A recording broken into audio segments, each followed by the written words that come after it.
Over মশলা হয় নাই, চাল একদম ঝরঝরা হয়েছে, পারফেক্ট।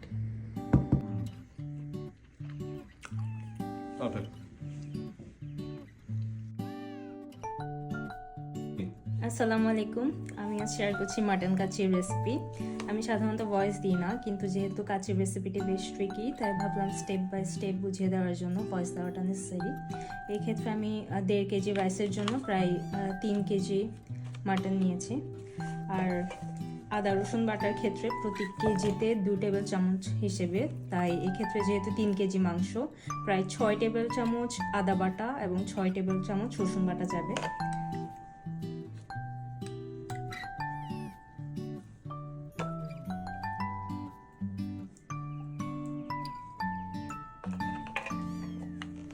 রসুন বাটা দিলাম 6 টেবিল চামচ, আদা বাটা দেব 6 টেবিল চামচ।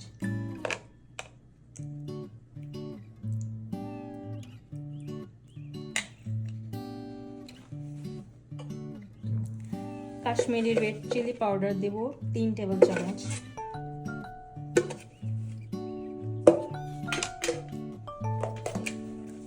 জিরা গুঁড়া দিব 2 টেবিল চামচ।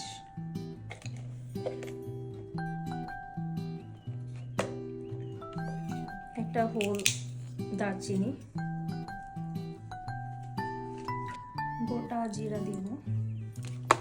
আর কাঁচি মশলা আমি রাঁধুনির কাঁচি বিরিয়ানি মশলাটা ইউজ করছি, পুরাটা দিব না, সামান্য রেখে দিব পরে লেয়ারিং করার সময় যাতে উপরে দিতে পারি।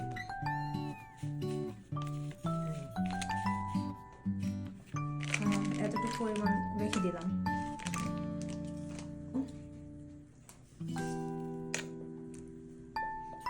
কিশমিশ 1 মুঠ,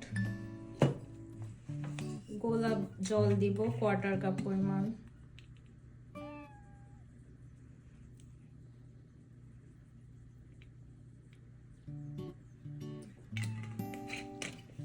কাঁচামরিচ। আচ্ছা, এবার ভালো মতো মিশিয়ে নিব।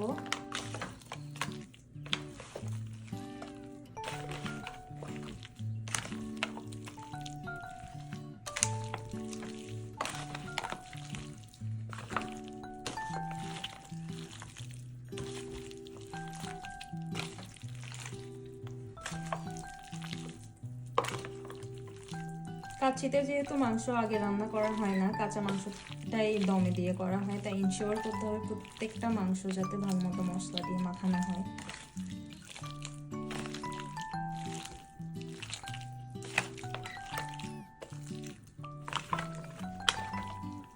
এভাবে প্রতিটা মাংসকে ভালো মতো কোট করে নিব আর কভার করে সারা রাত রেখে দেব। ওকে, ওভারনাইট ম্যারিনেশনের পর এখন আমরা বাকি প্রসেসিং করব। এক্ষেত্রে 3 মুঠ পরিমাণ পেঁয়াজ বেরেস্তা ভেঙে ভেঙে দিব।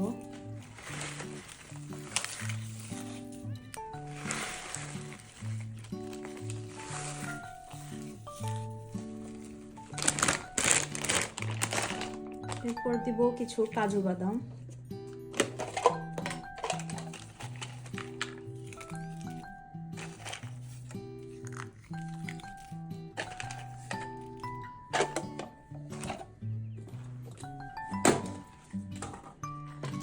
এক চামচের মতো দিব চিনি যাতে একটু সুইট ফ্লেভার আসে।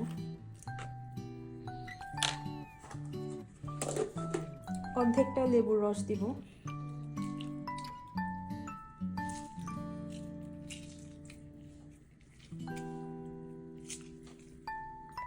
আচ্ছা, এবার দেবো অল্প পরিমাণ কেচাপ, এটা দেওয়াও যায় নাও দেওয়া যায়, ইটস আপ টু ইউ।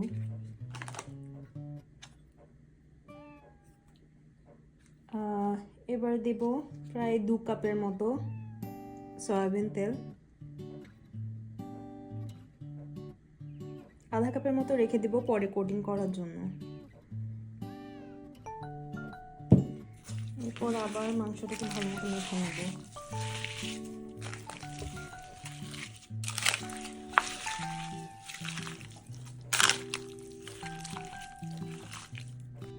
ওকে, তো মাখানো শেষে 2 কাপ ফেটানো টক দই,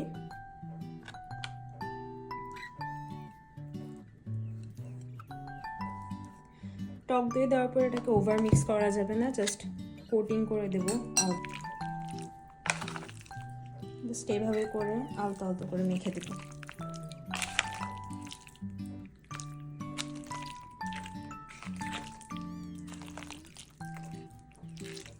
আচ্ছা, এবার গুঁড়ো দুধ গরম পানিতে মিক্স করে নেব।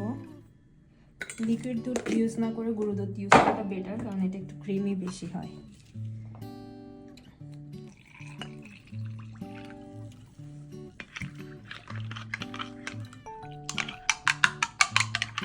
এই গুঁড়ো দুধের মিক্সচারের সাথে ঘি মিক্স করে নেব, প্রায় 2 থেকে 3 টেবিল চামচের মতো।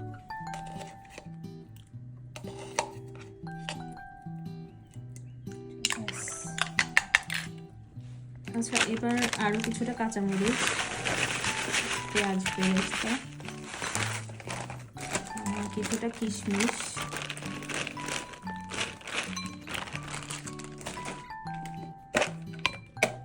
কিছুটা কাজু বাদাম আর গুঁড়ো দুধ দিব। গুঁড়ো দুধের বদলে মাওয়া ইউজ করা যায়।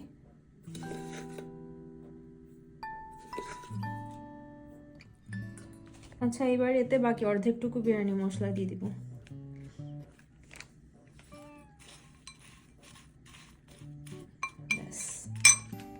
আচ্ছা, আমরা স্মোকি ফ্লেভারের জন্য কয়লা দিব।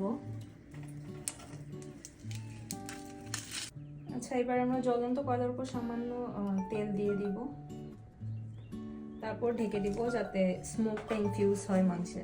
আলুকে লবণ আর সামান্য ফুড কালার দিয়ে ভালো মতো মেখে নিব ভাজার জন্য, যাতে একটু লাল লাল হয়।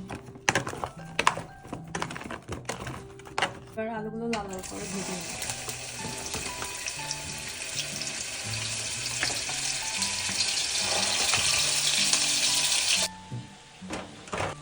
এখন পাতিল সিলেকশনের ক্ষেত্রে একটু কেয়ারফুল থাকতে হবে। এমন পাতিল নিতে হবে যাতে মাংসগুলো ওভারল্যাপিং না হয়। আমার কাছে বড় পাতিল নেই, তাই আমি 2 ডেকচিতে করব।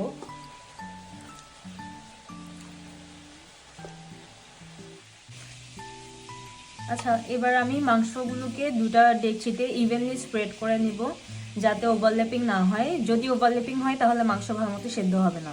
এখন ফ্লেভারের জন্য ফ্রেশ ধনিয়া পাতা আর ফ্রেশ পুদিনা পাতা উপর থেকে দিয়ে দিব।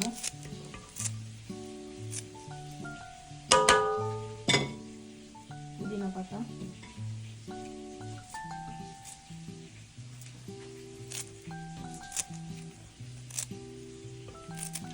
এখন গুঁড়া দুধের মিক্সচার 2 দিকে দিয়ে দিব উপরে।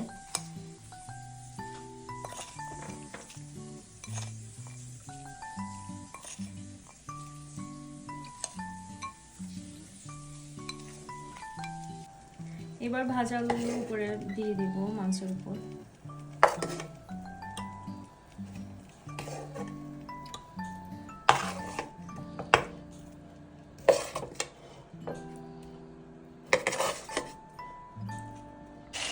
আচ্ছা, এখন একটি পাতিলে বেশ পরিমাণ পানি নিব, এতে কিছু গোটা গরম মশলা, এখানে আমি নিয়েছি কাবাব চিনি, দারচিনি, তেজপাতা, লবঙ্গ, গোটা জিরা, শাহি জিরা। এবার বেশ খানিকটা পরিমাণ লবণ দিতে হবে। It has to be salty আর সি ওয়াটার। এবার ঢেকে দিব আর বলক আসা পর্যন্ত ওয়েট করব। এখানে 1.5 কেজি পরিমাণ চাল নিয়েছি এবং চালটাকে এমনভাবে ধুয়ে নিতে হবে যাতে কোনো স্টার্চ ওয়াটার না থাকে। ক্লিয়ার ওয়াটার বের হওয়া পর্যন্ত ধুয়ে নিতে হবে এবং এটাকে 2 ঘন্টা যাবত পানিতে সোক করে রেখেছি। চাল ডাবল পরিমাণ হয়ে গেছে। চালটা সাবধানে দিয়ে দেব।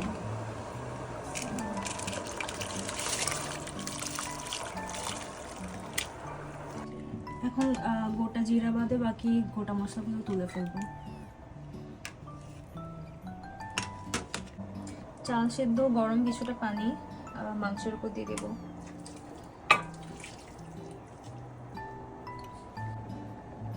লিকুইড দুধের যে মিক্সটা ছিল ওখানে সামান্য পরিমাণ কেওড়া জল দিয়ে দেব। 7-8 মিনিট পর বলক ওঠার পর ডিরেক্ট এখান থেকে ছেঁকে আমি চালটা মাংসের উপর দিয়ে দেব।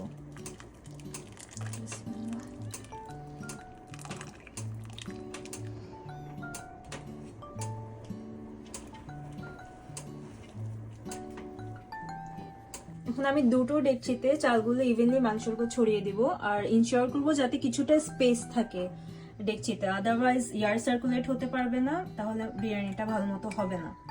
এবার চালটা দিয়ে দেওয়ার পর এই যে লিকুইড দুধ আর ঘিয়ের যে মিশ্রণ আর কেওড়া জল, এটা অল্প অল্প করে উপর দিয়ে দিব।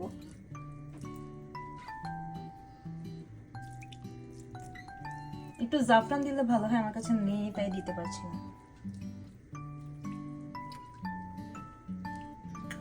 এবার ফুড কালার জাস্ট উপরে একটু একটু অল্প কিছু জায়গায় ছড়িয়ে দেব।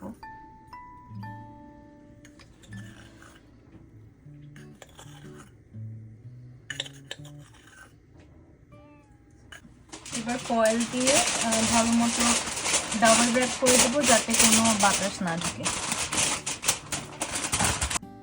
আচ্ছা, এবার আমি 2 থেকে 3 লেয়ারে ফয়েল র্যাপ দিয়ে ভালো মতো ঢাকনা দিয়ে সিল করে দিব যাতে কোনো এয়ার এন্টার করতে না পারে।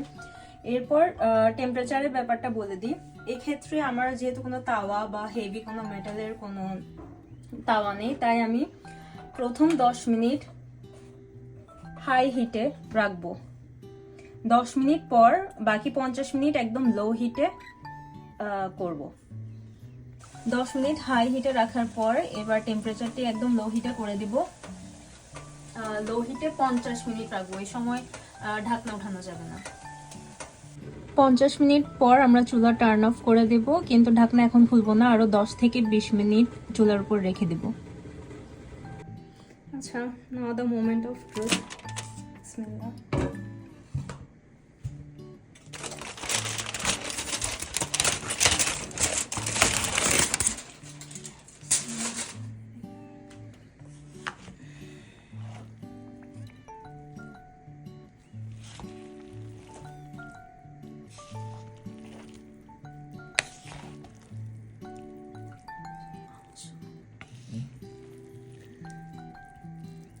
মাংস লাগে নাই কিন্তু।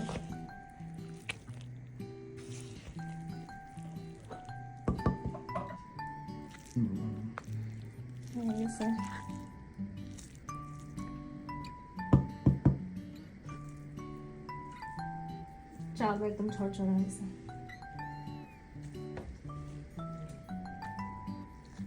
মাটন পিসগুলো উপর মশলা হয় নাই, চাল একদম ঝরঝরা হয়েছে, পারফেক্ট। এখন আমরা রিভিউ নিব। Thank you.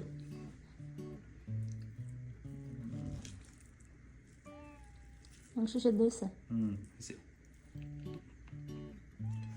এই ওভার অ্যাক্টিং করে না। মজা। আলু সেদ্ধ হয়েছে?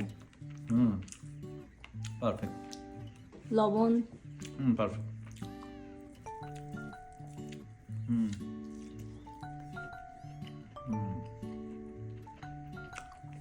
পারফেক্ট।